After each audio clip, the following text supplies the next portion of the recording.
Welcome to GovCast. I am your host, Managing Editor Amy Kluber. The U.S. Digital Service says itself that it is transforming how the federal government works for the American people. It does so using design and technology to deliver better services. One of the USDSers embedded at the VA is Kelly O'Connor, who's been at the agency for 4 years now. Her motivation for the work done at the service is pretty personal, as she'll explain. She is driven by a desire to make a difference in veterans' lives. And as you'll hear, you don't need to have fancy certifications or specialized degrees to get your foot in the door. Here's her take on the importance of human-centered design and agile methodologies to carry out USDS's mission. Kelly, thank you for joining us on GovCast. Thank you. Excited to be here. You're from New York and you have served in previous positions with Deloitte and Gartner, as I've read. How did you come into your current role? Thank you, Amy. So I started my career after college, actually with the Trump administration as a secretary on Madison Avenue. So I've kind of come full circle working with the administration. But in 2015, I was hearing a lot of what Bob McDonald, the former CEO of Procter & Gamble, when he was Secretary of VA, I was hearing him talk about things he wanted to do at VA, and it got me really excited. I've always been drawn to service. And so I started researching positions that I could work at VA, and then I hooked up with the Digital Service and Marina Martin, and it was kind of a perfect match. So it's been the greatest job I've had in my career. I feel very, very grateful to have worked there. So for you, the VA came first and it connected you with USDS versus the other way around for a lot of people. It did, exactly. That's interesting. What are some projects you're currently working on? So when I started in 2015, Secretary McDonald was talking a lot about consolidating websites. So the VA.gov website was a very fragmented, disjointed experience for many of our veterans. And so I had done a lot of that work at Deloitte with consolidating like statewide government websites. So I thought, oh, I can go and help with that. So if you look at VA.gov today, it looks very, very different from the VA.gov of 2015. And that's because our team has used tools and methods around human-centered design and agile and DevOps. And the main thing is we've gone out and talked to veterans about like what do they want, how do they use the site, and how can we make it a more user-friendly site for veterans. With that in mind, what would you say a typical day looks like for you? It can be pretty crazy, but in a good way. So you might be having meetings with customers within the VA, so many stakeholders. As part of the digital service team, we're all Schedule A. We're a little bit different. So I'm a Fed, but we're on 2-year tours of duty. So it's kind of, think of a Peace Corps model.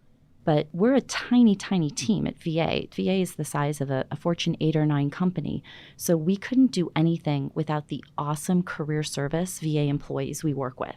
So there'll be a lot of meetings and working with our VA colleagues. There might be some direct contact with veterans. There might be discussions about policy. There might be sprint meetings or usability testing. So it just depends on the day and where you are in your sprint cycle and increment cycle in terms of launching and shipping products.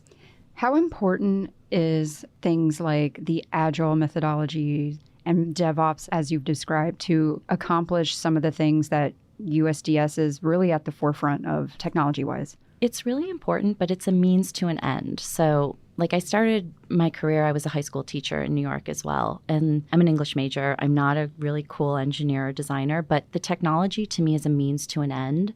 So I'm very conscious of the jargon and the word salad when you get in these meetings and you hear people throwing around agile terms. It's just a way to deliver good products to veterans. So one of the things that VA has done to institutionalize the way they want to work in the future is they've consolidated all of new development and operations under one organization. So they really are taking DevOps seriously. My boss, Bill James, is very committed to taking a more modern approach to delivering and shipping digital products that meet the real needs of users. So that's been really exciting. And you mentioned your background is more, you were an English major, and then with your work at Deloitte and Gartner, you have more of a business management background. What is the difference between that and something that's more user-oriented or product-oriented? It's radically different. I feel so lucky to have gotten the position at Digital Service. I feel like a misfit every day. So when I started in 2015, I was working with a team of engineers and designers from Google and Apple and Twitter and civic tech organizations like Code for America.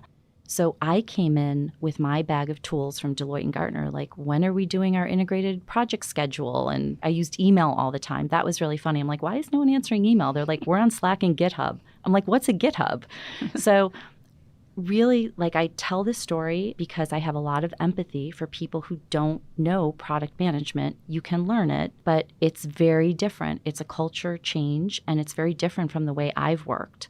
But it's much better. And so I feel like I've learned everything I know about product management in the past 3 years on the job with my colleagues, and it's been amazing. Do you think there's a trend to shift toward these things, federal government-wide? I think it's starting. It's such a great time to come work at VA. So the example I give is, think of the thousands of digital products government has delivered over the years, right? Some of the most ubiquitous technology has come out of DoD and government. But if you go to USA Jobs, which is the way you apply for a federal position, and you search for like a product manager or a product owner, lifeguard will come up, pharmacist will come up. We don't have that in-house capability. So what VA has recognized is most of their team, their IT team, are trained in project management, which is about delivering on time and on budget, which is important. But VA has taken the proactive approach of saying, we're going to build a lean in-house capability around digital product management and human-centered design, because we know product management is important too. So while project management is plan-driven, product management is user-driven. That's why I think it's such a great time if you're out there and you're at all interested in service and working on issues you care about and having an impact, come work at VA.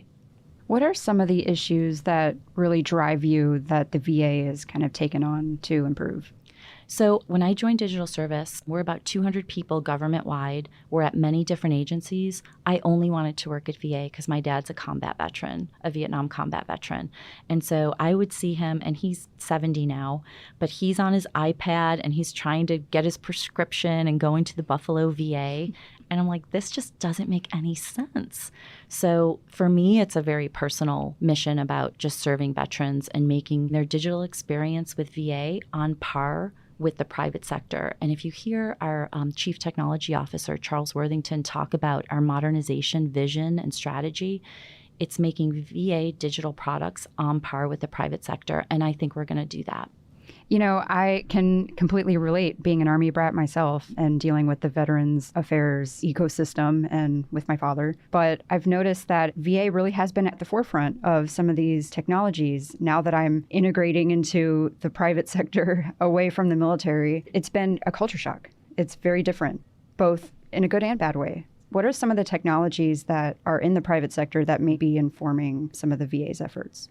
Tapping into emerging technologies is really important. So I think one of the constraints with government, though, is process around contracting and acquisition and budgeting. So even tapping into maybe some emerging technologies that's software as a service, VA is being very proactive about how do we modify our procurement and our security, like they call it authority to operate processes. So as an example, a VA doctor might want to use a SaaS product, software as a service. That's a few $100s, no personal sensitive information, no health information. It could take that doctor a year to buy that and implement it at VA. And what I love is our IT leadership is like, that is not acceptable.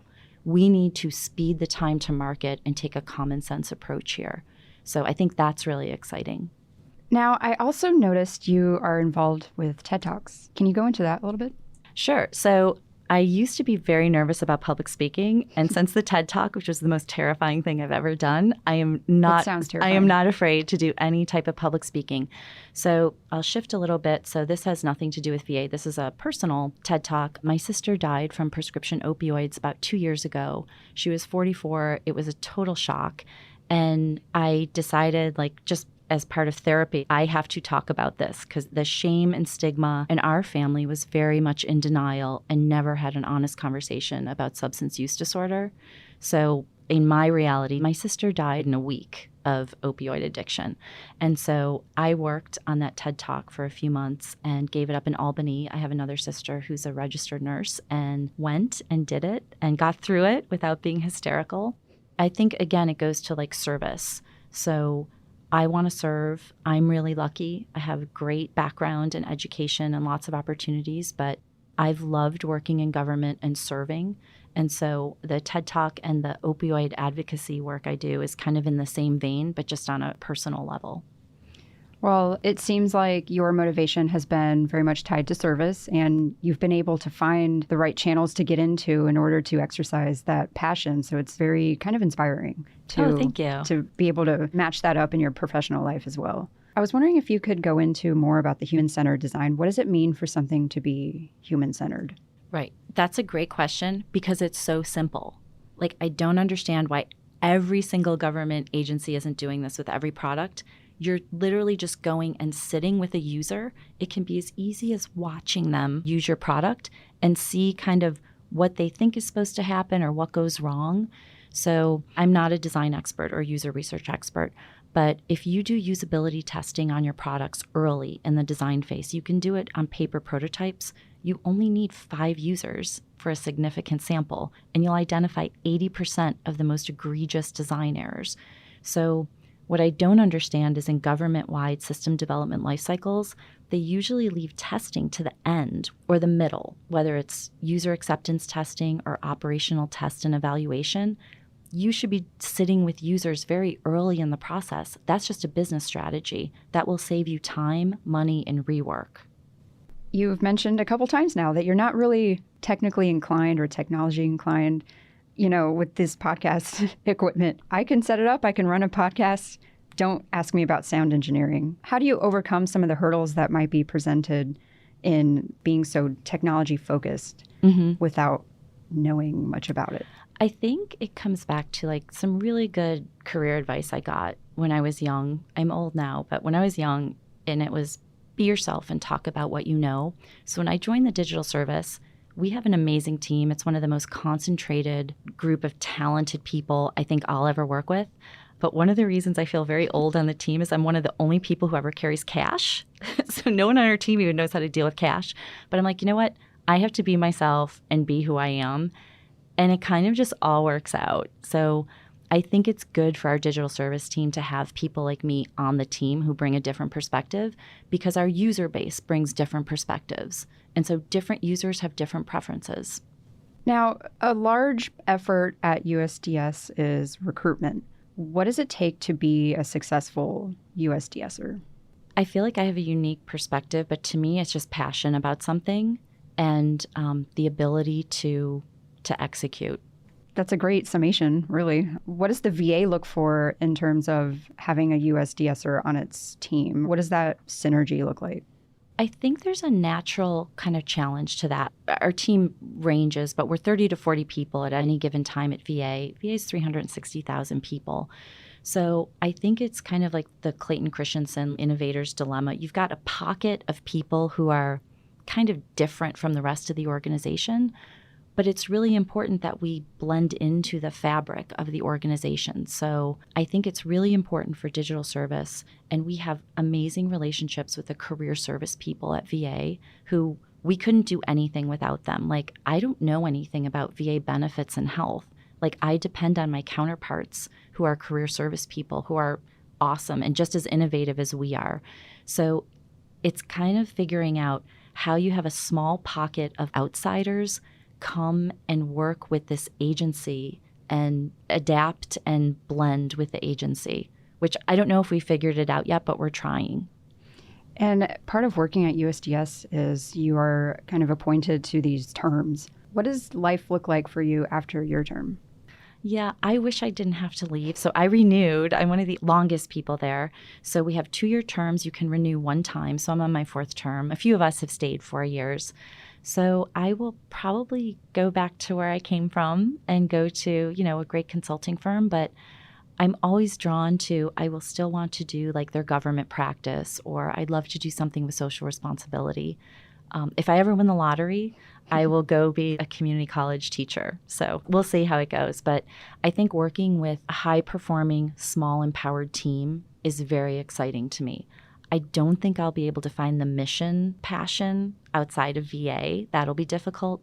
But working with a small, empowered team of talented people is still very exciting to me. Where do you see the work that USDS is working on currently progressing in the next maybe 5 to 10 years? I think it's limitless. I think that is the way we transform government.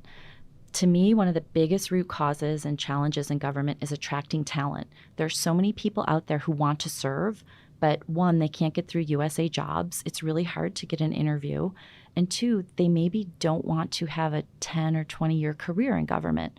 So I think the whole Schedule A tour of duty Peace Corps model is the answer to a lot of problems. Like, get people into government who are passionate about an issue to work on something. You can do a lot in 2 years. And then they go back to where they came from, and everybody wins. If there's somebody maybe listening to this episode who wants to get involved in government, but maybe doesn't have like the degree to work in it or the skills, or maybe they're in a completely different industry, how can they get into government using USDS? So USDS has a website. They can go apply on the USDS. I think it's USDS/join. If you're interested in working at VA, I can name names. My boss is like, please give my name. Tell them to connect with me on LinkedIn or Twitter. And that's Drew Michaelgard. He's wonderful. It's MyKlegard.